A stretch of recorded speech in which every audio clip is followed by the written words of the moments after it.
નમસ્કાર, પંચાયત સમાચાર 24 માં આપનું સ્વાગત છે। સ્થાનિક સ્વરાજ્યની ચૂંટણીને લઈને દાહોદ પોલીસ સંપૂર્ણ સજ્જ। એસપી રવિરાજસિંહ જાડેજાએ ગુજરાત મધ્યપ્રદેશની ચાકલિયા બોર્ડરની મુલાકાત લઈ સુરક્ષા સમીક્ષા કરી। આગામી સ્થાનિક સ્વરાજની ચૂંટણીઓને અનુલક્ષીને દાહોદ જિલ્લા પોલીસ તંત્ર સંપૂર્ણપણે એલર્ટ મોડ પર આવી ગયું છે। કાયદો અને વ્યવસ્થાની પરિસ્થિતિ જાળવી રાખવા તેમજ ચૂંટણી પ્રક્રિયાને શાંતિપૂર્ણ માહોલમાં સંપન્ન કરવાના ભાગરૂપે દાહોદ જિલ્લા પોલીસ અધિક્ષક રવિરાજસિંહ જાડેજાએ ગુજરાત અને મધ્યપ્રદેશને જોડતી સંવેદનશીલ ચાકલિયા બોર્ડરની પ્રત્યક્ષ મુલાકાત લીધી હતી।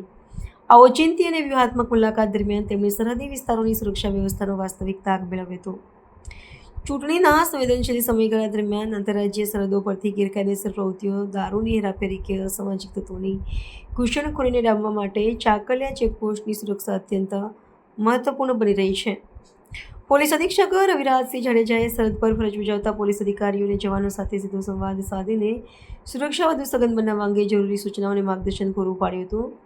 ચૂંટણી પંચની માર્ગદર્શિકાના ચુસ્ત અમલ માટે આંતરરાજ્ય માર્ગો પરથી પસાર થતા તમામ વાહનોના કડક ચેકિંગ માટે સખત આદેશો આપવામાં આવ્યા છે। ચૂંટણીઓ સંપૂર્ણપણે નિર્ભય, નિષ્પક્ષ અને પારદર્શક વાતાવરણમાં યોજાય તે સુનિશ્ચિત કરવા માટે દાહોદ પોલીસ દ્વારા મધ્યપ્રદેશ બોર્ડર પર 24 કલાક સતત મોનિટરિંગ શરૂ કરી દેવામાં આવ્યું છે। શંકાસ્પદ ગતિવિધિઓ પર બાજ નજર રાખવા માટે વધારાનો પોલીસ કાફલો અને સ્પેશિયલ સ્કોડ પણ તૈનાત કરવામાં આવી છે। આંતરરાજ્ય સરહદી વિસ્તારોમાં સઘન પેટ્રોલિંગ અને ચેકિંગ ડ્રાઈવ થકી સ્થાનિક નાગરિકો મતદારોમાં સુરક્ષાની ભાવના મજબૂત કરવાનો તથા ગુનાહિત તત્વોમાં કાયદાનો ડર ઊભો કરવાનો પોલીસ તંત્રનો મુખ્ય ઉદ્દેશ્ય છે।